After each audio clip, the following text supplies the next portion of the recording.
নমস্কার প্রিয় দর্শক বন্ধুরা, আমি আপনাদের অ্যাডভাইসার ফ্রেন্ড অঙ্কন জ্যোতিষশাস্ত্রের এক নতুন পর্বে আপনাদেরকে জানাই স্বাগতম। আপনারা কি জানেন, আমাদের জ্যোতিষশাস্ত্র মতে রাশিচক্রের 12টি রাশিকে তার স্বভাব বা প্রকৃতির ওপর ভিত্তি করে তিনটি ভাগে প্রধানত তিনটি ভাগে ভাগ করা হয়ে থাকে। তো এর আরও ভাগ আছে, যেরকম ধরে নিন রাশিতত্ত্বের ভাগ, কিন্তু আজকে আমরা যেটা ভাগ নিয়ে আলোচনা করব সেটা হচ্ছে তাদের স্বভাবগত বৈশিষ্ট্যের ওপর ভিত্তি করে ভাগটা হয়। প্রথমত হচ্ছে চর রাশি, দ্বিতীয়ত হচ্ছে স্থির রাশি এবং তৃতীয়ত হচ্ছে দ্বিস্বভাব রাশি।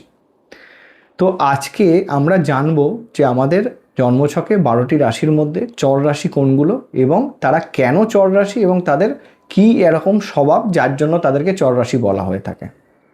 তো এই ভিডিওটা করার আমার উদ্দেশ্য হচ্ছে এইটাই যে আমি পরবর্তীতে এমন কিছু ভিডিও আনতে চলেছি যার মাধ্যমে কিন্তু আমাদের জন্মছক অনুযায়ী কোনগুলো মারক গ্রহ, কোনগুলো বাধক গ্রহ, কোন গ্রহটা আমাদের জন্য সবথেকে শুভ।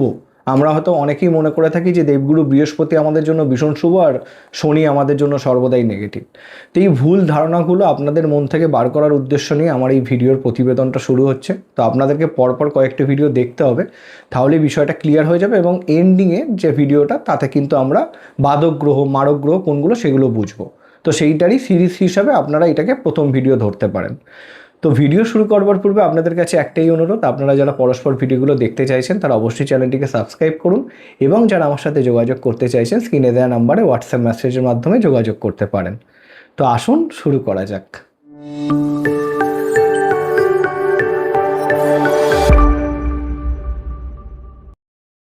তো আমি যেটা আপনাদেরকে প্রথমেই বলেছিলাম যে আমাদের রাশিচক্র হিসাবে, রাশির প্রকার হিসাবে 12টি রাশিকে কিন্তু তিনটি ভাগে ভাগ করা হয়েছে, যথা চর, স্থির এবং দ্বিস্বভাব। তো আজকে আমাদের মেন আলোচনা হবে চর রাশিগুলোকে। খুব সহজভাবে যদি বুঝি, আমরা জ্যোতিষশাস্ত্রে বা রাশিচক্রের প্রথম, চতুর্থ, সপ্তম এবং দশম রাশিকে কিন্তু চর রাশি হিসাবে ধরা হয়। তো প্রথম রাশি কোনটা? মেষ রাশি। চতুর্থ হচ্ছে কর্কট রাশি। সপ্তম হচ্ছে তুলা রাশি এবং দশম হচ্ছে মকর রাশি। এটা কালপুরুষের কুষ্টি অনুযায়ী। এবং এই রাশিগুলো কিন্তু প্রত্যেকটা তত্ত্বকে প্রতিনিধিত্ব করে। ভালো করে বুঝবেন, মেষ রাশি কিন্তু অগ্নিতত্ত্বকে প্রতিনিধিত্ব করে, কর্কট জলতত্ত্বকে, তুলা বায়ুতত্ত্বকে এবং মকর কিন্তু পৃথিবী তত্ত্বকে। এই রাশি তত্ত্ব অনুসারে যে ভাগটা, সেই ভাগটা নিয়ে অলরেডি কিন্তু আমার ভিডিও করা আছে। তো যারা দেখেননি তারা অবশ্যই আমি ডেসক্রিপশানে লিঙ্ক দিয়ে দেবো, সেটা তারা কিন্তু দেখে নিতে পারেন এই ভিডিওটা। এটাও কিন্তু একটা গুরুত্বপূর্ণ ভাগ, তত্ত্ব অনুযায়ী রাশিদের প্রকারভেদ। তো আজকে আমরা তাদের স্বভাবগত বৈশিষ্ট্যের দিক থেকে প্রকারভেদটা করছি। তো আজকে আমাদের আলোচনায় যেহেতু চর রাশি, তাহলে আমরা পেয়ে গেলাম প্রথমত যে মেষ, কর্কট, তুলা এবং মকরকে চর রাশি হিসাবে ধরা হয়ে থাকে। এবং আপনাদের যদি কোনো রকমভাবে মেষের ঘরে লগ্ন বা চন্দ্র থাকে, বা কর্কটে লগ্ন বা চন্দ্র অবস্থান করে, বা তুলাতে লগ্ন বা চন্দ্র অবস্থান করে,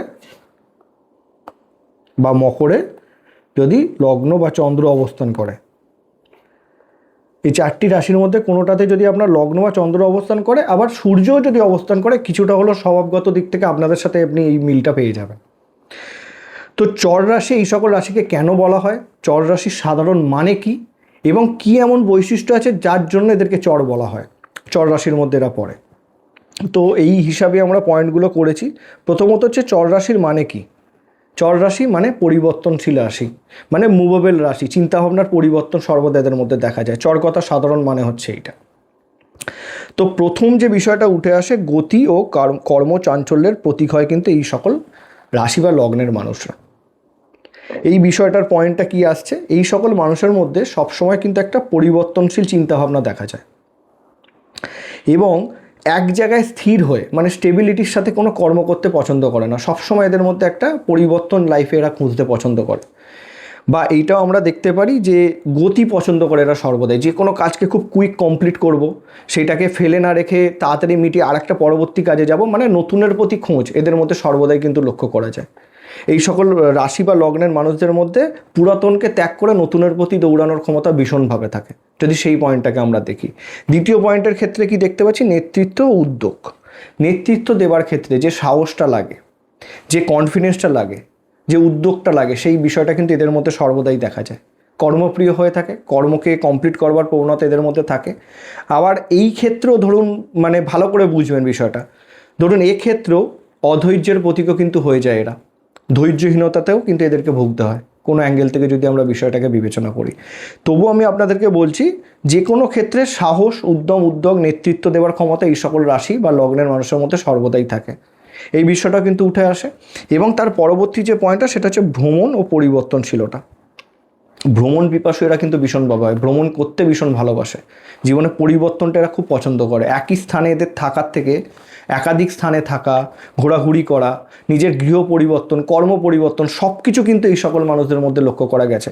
এক কথায় যদি আমরা বিষয়টাকে বিবেচনা করি, ধরুন পয়েন্টগুলোর বাদ দিয়ে যদি আমরা বিষয়টাকে খুব সহজে বুঝি, এই সকল রাশিগুলোর মধ্যে মানে তাদের চিন্তাভাবনার মধ্যে পরিবর্তনশীলতা সর্বদা উঠে আসে। যে কোনো সমস্যা যাকে ভুলে গিয়ে নতুন করে শুরু করা, যে কোনো প্রবলেম থেকে বেরিয়ে আসার খুব সহজ চিন্তাভাবনা এদের মধ্যে থাকে। এবার আপনাদের মনে হয়তো এটা প্রশ্ন আসতে পারে যে আমরা তো সর্বদাই জানি যে কর্কট রাশি ওভার থিঙ্কিংয়ের প্রতীক, এরা সর্বদা ইমোশনাল, তো ইমোশনাল মানুষ কী করে তার ইমোশনকে ভুলে যেতে পারে?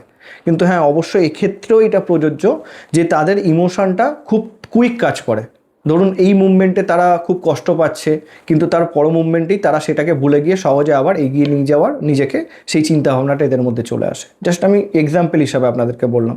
ধরুন মকর রাশি, যারা ভীষণ কর্মপ্রিয় রাশি হয়, যে কোনো কর্মকে কমপ্লিট যতক্ষণ না করতে পারছে তাদের মেন্টালিটিতে শান্তিভাব আসে না, এইটা একটা বিষয়। মেষ রাশি, যারা কিন্তু মেষ রাশির মেন কাজই হচ্ছে যে কোনো জিনিসকে স্টার্টিং, মানে ধরে নিন আমরা যেটা গাড়িতে সেলফ স্টার্ট, গাড়ির তো আমাদের প্রথম যেটা মেন থাকে যে কিক দিয়ে আমরা স্টার্ট করছি বা সেলফ স্টার্ট করছি, ওই যে ধরুন প্রথম যে স্টার্টিংটা সেটা কিন্তু মেষ রাশি, মানে এই কারণেই ফার্স্ট রাশি হিসাবে মেষ রাশিকে ধরা হয়। তারপর চললো অন্যের মাধ্যমে, কিন্তু স্টার্টিংটা অবশ্যই মেষ রাশি। যে কোনো জিনিসকে শুরু করতে গেলে মেষ রাশির একটা গুরুত্ব কিন্তু সব থেকে বেশি করে থাকে। তুলা রাশি ব্যালেন্স রাশি বলা হয়, যে সব কিছুকে ব্যালেন্স করে চলতে পছন্দ করে, কিন্তু বায়ুতত্ত্বের রাশি হয়, পরিবর্তনশীলতা এদের মধ্যে সব থেকে বেশি করে আসে, খুব সহজে বয়ে যেতে পছন্দ করে। তো এই কারণের জন্য এই সকল রাশিগুলোকে আপনাদের চর রাশি হিসাবে ধরা হয়। আবার আর একটা বৈশিষ্ট্য চলে আসছে, যেটা আমি পয়েন্টে লিখিনি, এটা জ্যোতিষশাস্ত্রের একটা মতামত, কিন্তু এখন বর্তমান সিচুয়েশনের সাথে হয়তো আপনারা এই মতামতটা পূর্ণরূপে মেলাতে পারবেন না। কি জ্যোতিষশাস্ত্র বলছে যে সূর্যের রাশি পরিবর্তনের ওপর, মানে এই চর রাশিতে সূর্যের প্রবেশের মাধ্যমে আমাদের ঋতু পরিবর্তন হয়। আমার একটা অলরেডি ভিডিও দেওয়া আছে যে বাংলার মাস পরিবর্তন হয় কিন্তু সূর্যের রাশি পরিবর্তনের সাথে সাথে। তো যদি খুব সহজভাবে বিষয়টাকে বুঝি, সূর্য যখন মেষ রাশিতে গোচরে আসে, আমি আগে ভালো করে আপনাদেরকে বোঝানোর উদ্দেশ্যে এটাকে মুছে দিতাম। সূর্য যখন মেষ রাশিতে গোচরে আসে, এই সময়টা কি হয় আমাদের বাংলার বৈশাখ মাস, যেটা মোটামুটি ধরে নিন এপ্রিল মার্চ মাস যেটাকে ধরা হয়। তো যখনই সূর্য মেষ রাশিতে গোচরে আসে তখন শুরু হয় আমাদের গরমকাল বা বসন্তকাল। বা বললাম তার একটাই কারণ, এখন ধরে নিন ঋতুর ক্ষেত্রে বসন্তকালের থেকে গরমকালটাই বেশি চলে আসে। তো সেই অর্থে যদি দেখি মেষ অগ্নিতত্ত্বের ঘর, তো এই রাশিতে যখনই ধরে নিন সূর্য গোচরে আসছে তখন শুরু হচ্ছে কিন্তু আমাদের বলতে পারেন গরমকাল।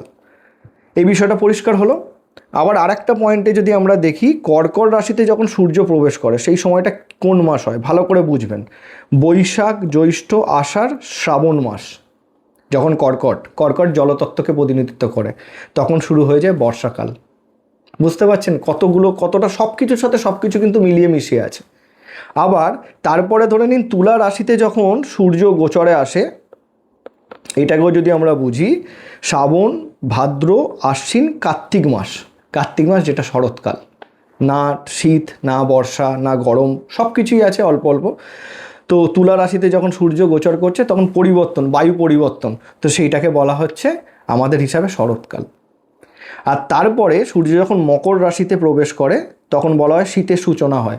তো সেই হিসাবে যদি আমরা দেখি কার্তিক, অঘ্রান, পৌষ এবং মাঘ মাস যখন মকর রাশিতে গোচর করে, এটা হচ্ছে ধরে নিন জানুয়ারি ফেব্রুয়ারি, মানে জানুয়ারি 15 থেকে ফেব্রুয়ারি। তো এই হিসাবেও এই ধরুন পরিবর্তন হচ্ছে আমাদের হিসাব মতো, আমাদের ঋতুর পরিবর্তন হচ্ছে, সেটা কিন্তু সূর্যের এই চর রাশিতে গোচরের ওপর ভিত্তি করে হয়। বুঝতে পারলেন? এইগুলো হচ্ছে খুব সহজ সরল একটা এমন সূত্র যেগুলো বুঝে যেতে পারলে আপনারা মনে করবেন যে জ্যোতিষশাস্ত্র সত্যি কোনো ধরে নিন এরকম বিষয় নয় যে সবটাই অলৌকিক, সবটাই ফেক, প্রত্যেকটার সাথে প্রত্যেকটার কিন্তু মিল আছে। আর আমার এইটাও বলা আছে, সূর্য তো কখনো রাশি পরিবর্তন করে না, সূর্য সূর্যের জায়গাতে স্থির, কিন্তু আমরা আপাত দৃষ্টিতে পৃথিবী থেকে যেটা দেখতে পাই সেটাকেই আমরা কিন্তু সর্বদা ধরে চলি। তো এই বিষয়টার উপর ভিত্তি করেও কিন্তু ধরে নিন আমাদের এই চর রাশির বিষয়টাকে কিন্তু বোঝা হয়ে থাকে।